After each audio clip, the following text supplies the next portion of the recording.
తిరుమల శ్రీవాణి టికెట్ల విక్రయాలలో కూటమి ప్రభుత్వం అవినీతికి పాల్పడుతుందని వైసీపీ రాజ్యసభ సభ్యులు టీటీడీ మాజీ చైర్మన్ వైవి సుబ్బారెడ్డి ఆరోపించారు. ఒంగోలు వచ్చిన ఆయన మీడియాతో మాట్లాడుతూ కూటమి ప్రభుత్వంపై ధ్వజమెత్తారు. టీటీడీకి భక్తులు విరాళంగా ఇచ్చే దాతల కోసం అప్పటి వైసీపీ ప్రభుత్వంలో శ్రీవాణి టికెట్లను ఏర్పాటు చేసి ఎంతో మందికి దర్శనాన్ని కల్పించడం జరిగిందని గుర్తు చేశారు. నేడు కూటమి ప్రభుత్వం అధికారంలోకి వచ్చాక శ్రీవాణి టికెట్లను బ్లాక్ మార్కెట్లో విక్రయిస్తూ పెద్ద ఎత్తున అవినీతికి పాల్పడుతున్నారు అంటూ విమర్శించారు. రాష్ట్రంలో కూటమి ప్రభుత్వ పాలన అరాచకాలను ప్రజలందరూ గమనిస్తున్నారని, సరైన సమయంలో ప్రజలు సరైన తీర్పునిస్తారు అన్నారు. రైతులు పండించిన పంటలకు గిట్టుబాటు ధరలు లేక రైతాంగం దయనీయ స్థితిలో ఉందని తెలిపిన ఆయన గత వైసీపీ ప్రభుత్వంలో రైతులకు గిట్టుబాటు ధరలు కల్పించి ఆదుకోవడం జరిగిందన్నారు. రాజధాని ప్రాంతానికి భూములిచ్చిన రైతులకు ప్రభుత్వం తక్షణ న్యాయం చేయాలని డిమాండ్ చేశారు. ప్రజా సమస్యలపైన వైసీపీ పోరాటం చేస్తూ ఉంటుందని తెలిపారు.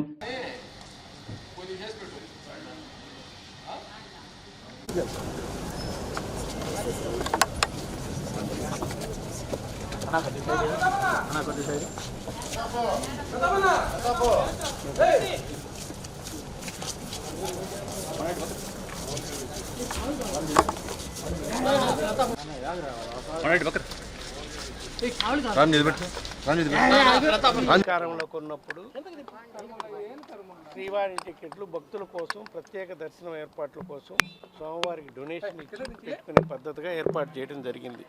ఎంతోమంది భక్తులు ఆ అవకాశాన్ని ఉపయోగించుకొని స్వామివారి దర్శనం చేసుకునే విధంగా వెసులుబాటు చేయడం కూడా జరిగింది. కానీ ఈ ప్రభుత్వం అధికారంలోకి వచ్చినాక మేము అధికారంలో ఉన్నప్పుడు శ్రీవాణి టికెట్ల ద్వారా మేము దోచుకుంటున్నాము, అవినీతికి పాల్పడుతున్నామని మా మీద ఎన్నో నెపాలు వేశారు.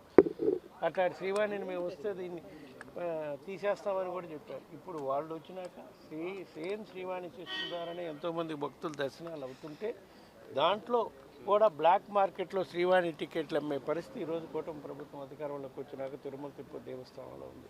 ఇటువంటి పరిస్థితి ఇదివరకు ఎప్పుడు కూడా లేదు. ఇట్లా ఉంది కూటమి పాలనలో జరుగుతున్న అరాచకాలు. వీటన్నింటి ప్రజలు గమనిస్తున్నారు.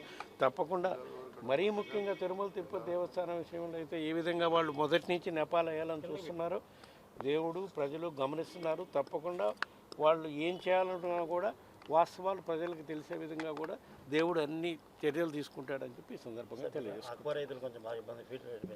ఏ రైతు బాగున్నాడన్నా? ఏ రైతు బాగున్నాడు? పొగాకు రైతు బాగున్నాడా? మొక్కజొన్న రైతు బాగున్నాడా? ఎక్కువ రైతు పరిస్థితి అయితే ప్రైవేటు వ్యక్తులతో వ్యాపారులతో కుమ్ముకుపోయి ఎక్కువ రైతులకి అవసరమైన ఫీడ్ రేట్లు పెంచడం జరిగింది. దానిపై ఎక్కువ రైతులు మొన్న ధర్నా చేశారు. మొక్కజొన్న రైతులు అయితే రోడ్ల మీద తీసుకొచ్చి మొక్కజొన్నలు పారబోసే పరిస్థితి ఉంది.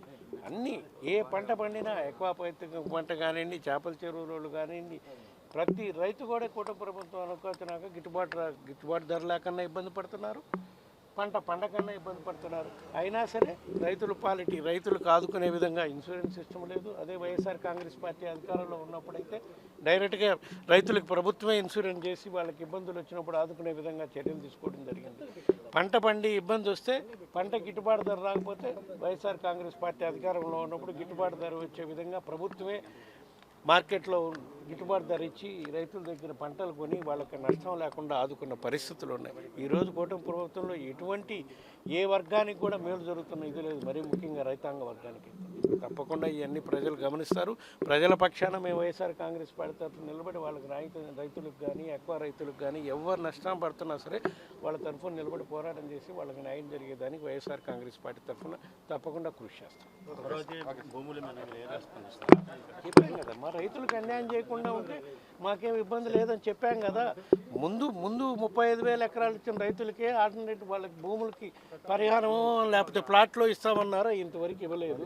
మళ్ళీ ఇవ్వకుండానే మళ్ళీ ఇంకో 25,000 ఎకరాలు 30,000 ఎకరాలు ఎక్వైర్ చేయాలంటున్నారు. ఇది మంచి పద్ధతి కాదు.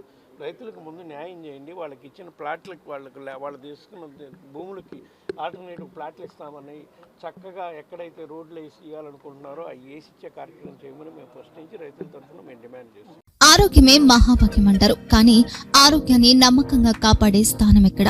ఇది ఒంగోలులో మీకు దగ్గరగా మన Venkataramana nursing home private limited. Caring your life 54 ఏళ్ల విశ్వాసంతో ఇది ఒక హాస్పిటల్ కాదు, ఇది ఒక విశ్వాసం. 3 తరాలుగా వేలాది కుటుంబాలను ఆరోగ్యంగా నిలిపిన ఆదరణ. మా నిపుణుల వైద్య బృందం మా దగ్గర అనుభవం కలిగిన బృందంలో అందించే సేవలు neuro surgery, general medicine, diabetes, pulmonologist, general surgery, ophthalmology, urology, orthopaedic, ENT, paediatrics, dental surgery, anaesthesiology, gynaecology, cardiology, emergency మరియు క్రిటికల్ కేర్. ఒంగోలులో ఆరోగ్యానికి ఒక కొత్త శకం ప్రారంభమవుతుంది. వెంకటరమణ ఐ హాస్పిటల్ ప్రారంభించబడింది. కంటి ఆరోగ్యానికి ప్రత్యేక పరిష్కారంగా ప్రభుత్వ ఉద్యోగులు, రిటైర్డ్ ఉద్యోగులు మరియు వారి కుటుంబ సభ్యుల కోసం EHS ద్వారా వైద్యం, క్యాష్లెస్ సేవలు, Medi Assist, Star, GHPL, Aditya Birla, Bajaj Allianz మరియు ఇతర ప్రముఖ హెల్త్ స్కీమ్లు అందుబాటులో ఉన్నాయి. ఆరోగ్యశ్రీ, డాక్టర్ NTR వైద్య సేవా నిధి అందుబాటులో ఉన్నాయి. చిరునామా RTC బస్టాండ్ ఎదురుగా, Kurnool road, Ongole. Phone number 08592282623, cell number 9100679099. Eye hospital number 9866484770. Website www.venkatramannursing.com. Facebook www.facebook.com/PKRNH. Venkataramana nursing home, 3 తరాల విశ్వాసం, నూతనతతో కూడిన సేవ. మేము కేవలం చికిత్స చేయము, మేము శ్రద్ధ వహిస్తాం, పరిరక్షిస్తాం. సేవ చేయడం మాకు ధ్యేయం.